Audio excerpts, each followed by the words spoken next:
Hello, જય શ્રી કૃષ્ણ. કેમ છો બધા? આઈ હોપ તમે બધા મજામાં હશો.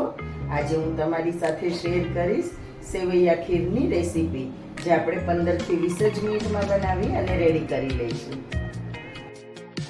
ખીર બનાવવા માટે મેં અહીંયા 2 ટેબલ સ્પૂન ઘી લઈ લીધેલું છે કઢાઈની અંદર. તો ઘી ગરમ થાય એટલે સૌથી પહેલાં આપણે ડ્રાયફ્રૂટ રોસ્ટ કરવાના છે. ડ્રાયફ્રૂટમાં મેં અહીંયા કાજુ બદામ લીધેલા છે. તમે તમારા ચોઈસના ડ્રાયફ્રૂટ લઈ શકો છો, તમને જે પસંદ હોય એ. 1.5 થી 2 મિનિટ માટે સ્લો ગેસ પર આપણે ડ્રાયફ્રૂટને સરસ ગોલ્ડન બ્રાઉન થાય ત્યાં સુધી રોસ્ટ કરવાના છે. એકદમ વધારે રોસ્ટ નથી કરવાના, નહીંતર થોડા વધારે ગોલ્ડન બ્રાઉન થઈ જશે. તો આપણા ડ્રાયફ્રૂટ 2 મિનિટમાં રોસ્ટ થઈ ગયા છે. તો આપણે એને એક સાઈડમાં પ્લેટમાં કાઢી લઈશું. હવે ડ્રાયફ્રૂટને આપણે કાઢી લીધા છે. તો એ જ કઢાઈની અંદર આપણે ખીર બનાવવાની છે, એટલે એમાં ઘી રહેવા દઈશું. અને જે ઘી રાખેલું છે ગરમ થયેલું જ છે ઓલરેડી. તો મેં અહીંયા અડધો વાટકો જે સેવની બરજ કહીએ આપણે કે મીઠી સેવ એ લીધેલી છે. આ સેવ ઓલરેડી શેકેલી જ હોય છે, રોસ્ટ કરેલી જ હોય છે, એટલે વધારે શેકવાની જરૂર નથી. ફક્ત આપણે એને 3 થી 4 મિનિટ માટે ઘીમાં સાંતળી લેવાની છે, એટલે એકદમ સરસ સોફ્ટ થઈ જશે. તો મેં અહીંયા અડધો વાટકો લીધેલી છે. તમે તમારા ખીરની ક્વોન્ટિટી પ્રમાણે લઈ શકો છો. હું અહીંયા 8 થી 10 જણા માટે ખીર બનાવી રહી છું, તો મેં અડધો વાટકો સેવ લીધેલી છે. હવે 3 થી 4 મિનિટ આપણી સેવ શેકાઈ જાય એટલે મેં અહીંયા 2 લીટર દૂધ લીધેલું છે. એને સેવની સાથે જ કઢાઈમાં મિક્સ કરી દઈશું દૂધને.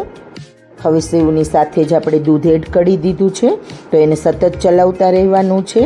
એ ખાસ ધ્યાન રાખવાનું છે ફ્રેન્ડ્સ કે ખીર બનાવતી વખતે તમારે જાડા તળિયાવાળું વાસણ લેવાનું છે, નહીંતર નીચે દૂધ દાજી જશે અને એની સ્મેલ ખીરમાં બેસી જશે.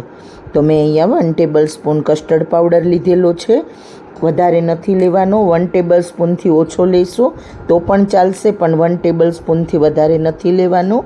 ફક્ત આપણે થોડો થિકનેસ માટે રાખવાની જરૂર છે, કેમ કે આપણે ઓલરેડી સેવવાળી ખીર છે, એટલે થિકનેસ તો પણ સરસ ખીરમાં આવી જશે. અને આ તો ફ્લેવર માટે અને થોડું થીક બનાવવા માટે આપણે કસ્ટર્ડ પાવડરનો યુઝ કરેલો છે. તો બહુ વધારે કસ્ટર્ડ પાવડર નથી લેવાનો. મેં ફક્ત 1 ટેબલ સ્પૂન જ લીધેલો છે 2 લીટર દૂધમાં. તો એને આપણે સારી રીતે દૂધમાં મિક્સ કરી, એના બિલકુલ ગાંઠા ન રહે, લમ્સ ન રહે, એ રીતે મેં દૂધમાં એડ કરી દીધો છે. ને દૂધને સતત ચલાવતા પણ રહેવાનું છે ફ્રેન્ડ્સ. સાથે ગેસની ફ્લેમને પણ મીડિયમ ટુ સ્લો રાખવાની છે, નહીંતર નીચે દૂધ બેસી જશે. હવે મેં અહીંયા 1.5 કપ ખાંડ નાખેલી છે. 2 લીટરના પ્રમાણમાં મેં 1.5 કપ ખાંડ નાખેલી છે. તમે જે પ્રમાણે મીઠું ખાતા હોય એ પ્રમાણે ઓછી વધારે ખાંડ લઈ શકો છો. હવે જે આપણે ડ્રાયફ્રૂટ રોસ્ટ કરીને રાખેલા હતા એ પણ એમાં એડ કરી દીધા છે, એટલે દૂધની સાથે ઉકળી અને એ પણ સરસ સોફ્ટ થઈ જાય. અને ઉપરથી મેં થોડી કિસમિસ નાખેલી છે. તમને પસંદ ન હોય તો સ્કીપ કરી શકો છો. મારા બાળકોને પસંદ છે એટલા માટે હું નાખી રહી છું. તમે જોઈ શકો છો 6 થી 7 મિનિટ આપણે દૂધને ઉકાળેલું છે. તો આપણું દૂધ એકદમ સરસ ઉકળી ગયું છે. ખીર એકદમ સરસ રેડી થઈ ગઈ છે. ખીર રેડી થઈ ગયા પછી ગેસની ફ્લેમ બંધ કર્યા પછી આપણે 1 ચમચી એલચી પાવડર નાખી દઈશું. તો મારી આજની રેસીપી ગમી હોય તો વિડીયોને લાઇક, શેર, કોમેન્ટ જરૂરથી કરજો. ચેનલ પર નવા હોય તો સબસ્ક્રાઈબ જરૂરથી કરજો.